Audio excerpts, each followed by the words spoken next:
Chapter 5.2, the natural logarithmic function integration. Day 1, log integration with substitution.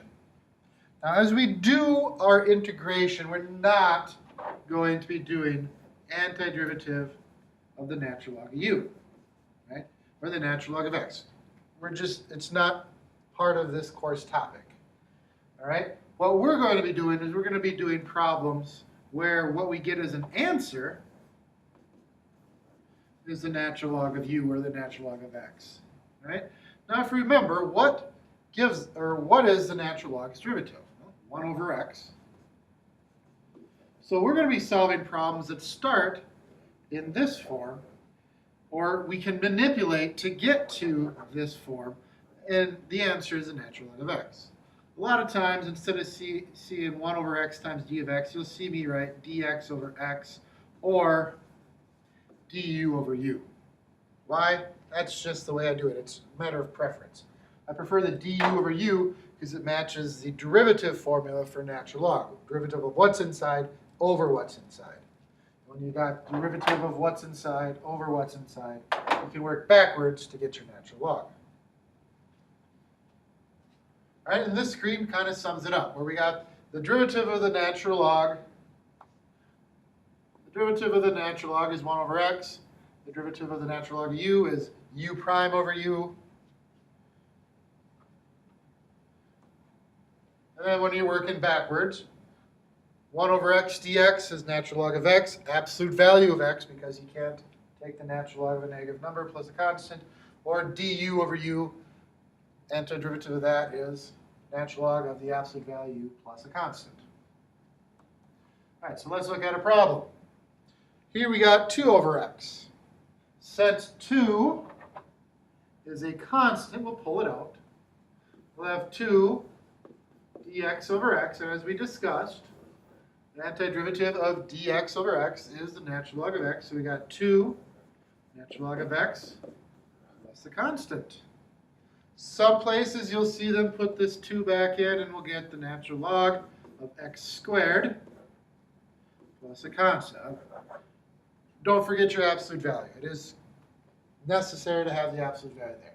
And when I square it, that makes it unnecessary because squareds are always positive. So the antiderivative of 2 dx over x is 2 times the natural log of the absolute value of x plus c, or the natural log of x squared plus c. All right, as we continue here, this one's a little bit more iffy. All right, we got dx, but it's over 4x minus 1. Well, what we can do is we can use substitution. We have the degree of the bottom is 1, the degree of the top is 0. The bottom is 1 degree higher, so I'm going to let the bottom be my u. And then as I do my derivative, du equals 4 dx. Right, if we look, we've got 4x, oops, too much there. We've got 4x there. We've got dx there. The only thing we're missing is the 4. Well, that's easy enough. If I'm missing the 4, let's multiply by 4. Keep balance by dividing by 4. And I like to divide by multiply by a fraction. So this rewrites to 1/4. Okay, 4 dx is the same as du. And on the bottom we got u. So it's 1/4 du over u, which du over u we say is the natural log of the absolute value of u plus a constant. And then we need to put our x back in for u. So 1/4 the natural log of the absolute value of 4x minus 1 plus a constant. Let's try another one. Find the area of the region bounded by the graph. So we're looking for the area underneath the curve of y equals x over x squared plus 1, bounded by the x-axis and the line x equals 3 in the first quadrant. This one might be helpful to graph. So we'll take a look at the graph.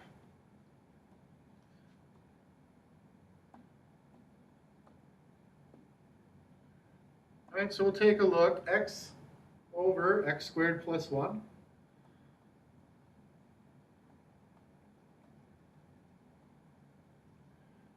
We'll zoom to a decimal window, I think will be sufficient.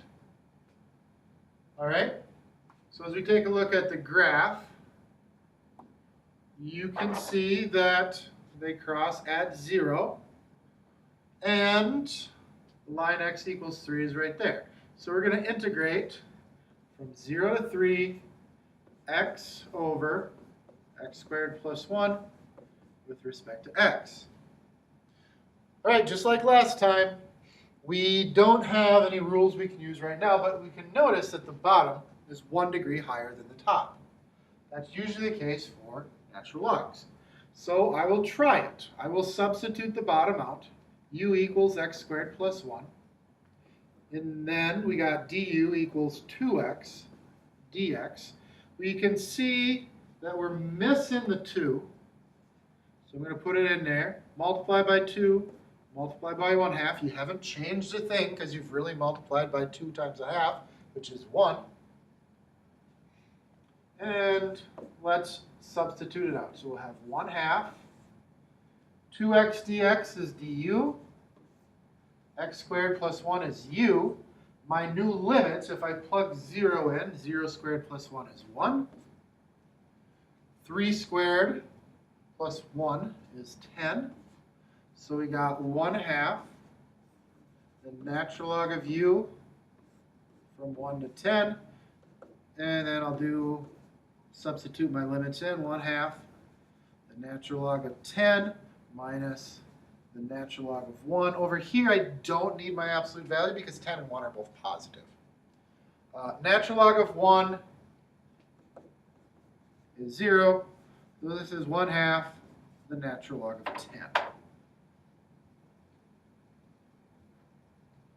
All right. Again, take a look at this problem. We look at the top, we look at the bottom. There's no rules that work straight up. But as you can see, the bottom is 1 degree higher. When that's the case, we need to try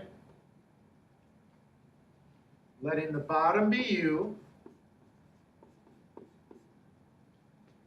So then du gets us 3x squared plus 1 dx. Now it's straight up. It's exactly the same. This is exactly that. This is exactly that. We can do du over u gives us the natural log of u plus a constant, which is the natural log of x cubed plus x plus a constant. All right. So what function has ln as its derivative? If y equals the ln of x,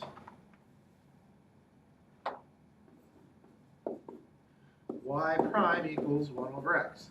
So when we're working backwards, the antiderivative of 1 over x dx is the natural log of x.